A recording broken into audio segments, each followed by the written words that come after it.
Mga ka-crypto, ngayong papalapit na ang Pasko, tanong ng marami, 500 pesos ba ay sapat para sa Noche Buena? O mas magandang ilaan na lang ito sa crypto? Kaya sa video na ito ay titignan natin ang mga limang digital assets dito na kaya mong mabili gamit lamang ang iyong 500 pesos. Papaliwanag po natin, hindi lang kung magkano ang makukuha mong coins, kundi pati ang potensyal ng bawat isa sa market ngayon. Para po sa mga baguhan at eksperto, makikita po ninyo kung paano pwedeng maging maliit na budget ay simula pa lang ng mas malaking investment dito sa mundo ng crypto. Kaya wag po kayong aalis sa video na ito dahil may practical tips at saka insight po tayo sa bawat token.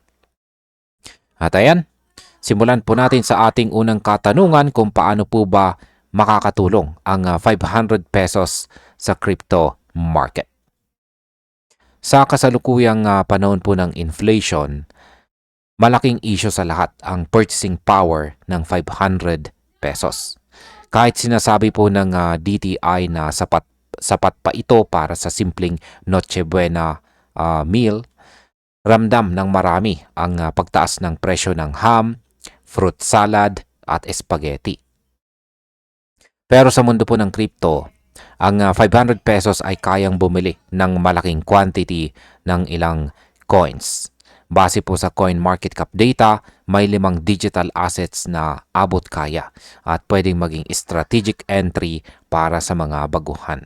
Kaya para po sa mga investors na gusto subukan ang market, ang 500 pesos ay parang first step sa pag-build ng portfolio nang hindi po masyadong malaki ang risk.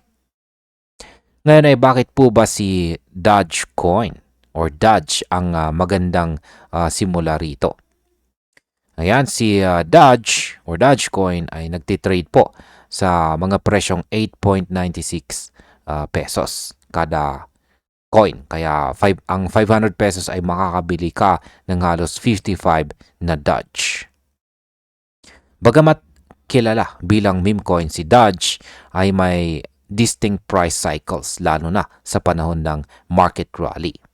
Para sa mga traders at hodlers, pwede itong maging short-term play o parte ng diversified portfolio.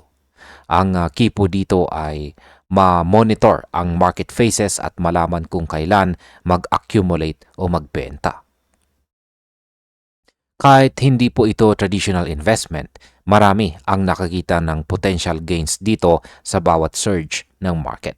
Kaya kung gusto mong magsimula sa maliit na budget, si Doge ay accessible at pwedeng maging stepping stone sa mas malalaking positions.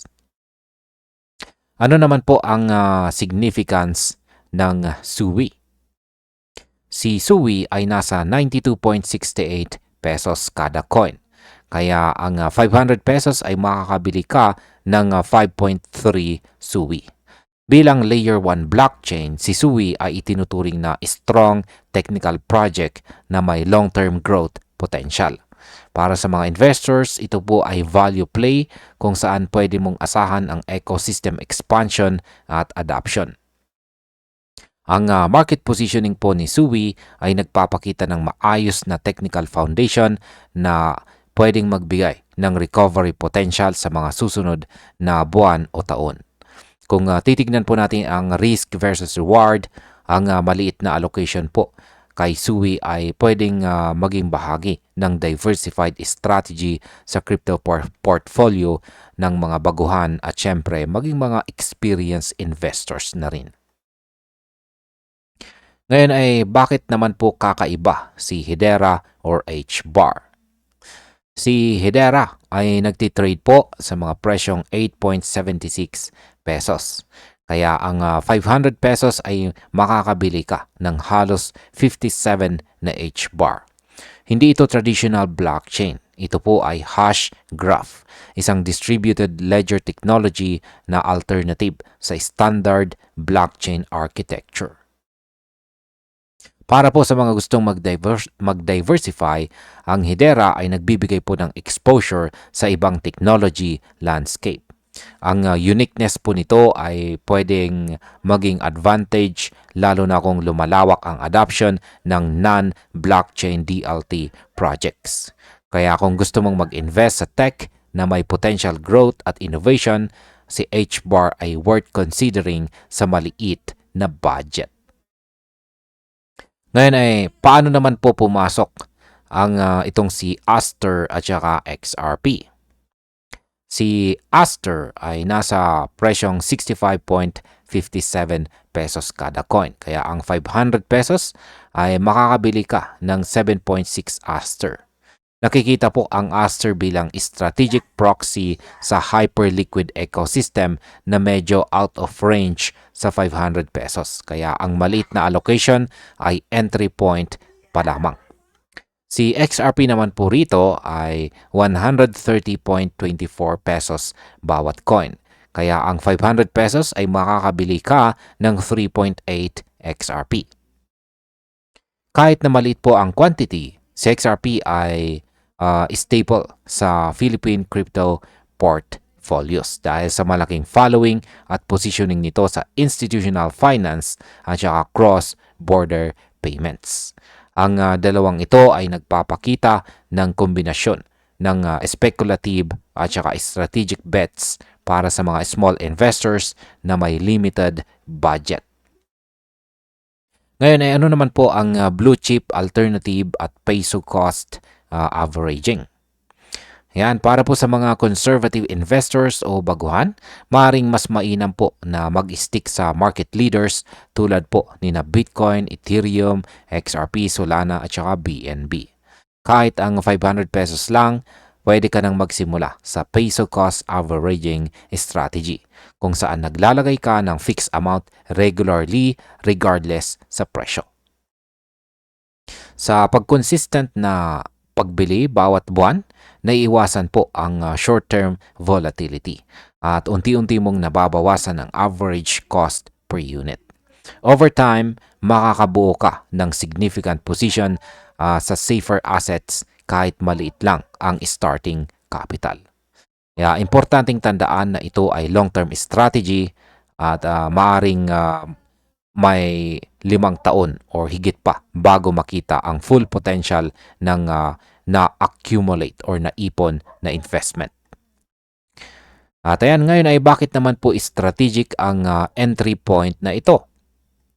Ayan, para po sa marami, ang 500 pesos ay low barrier entry po sa Web3 economy.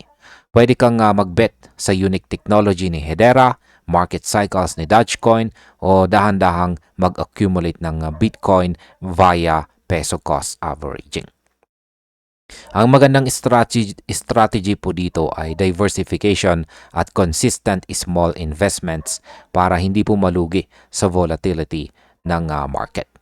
Tandaan, ang crypto ay highly volatile kaya kahit maliit lang ang budget, pwede pa ring magbigay ng potential gains at portfolio growth.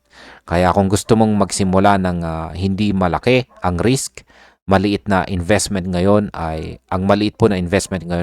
pwede pong maging foundation ng mas malaking crypto journey mo sa hinaharap. At bilang panghuli ay ano naman ang aking masasabi tungkol dito? Sa aking pananaw, ang 500 pesos ay sapat na para magsimula sa crypto kung may tamang strategy at saka understanding sa risk. Hindi po ito garantiya ng mabilis na profit. Pero ito ay paraan para matutunan ang market dynamics at experience para maranasan ang trading o pag-hold ng mga digital assets.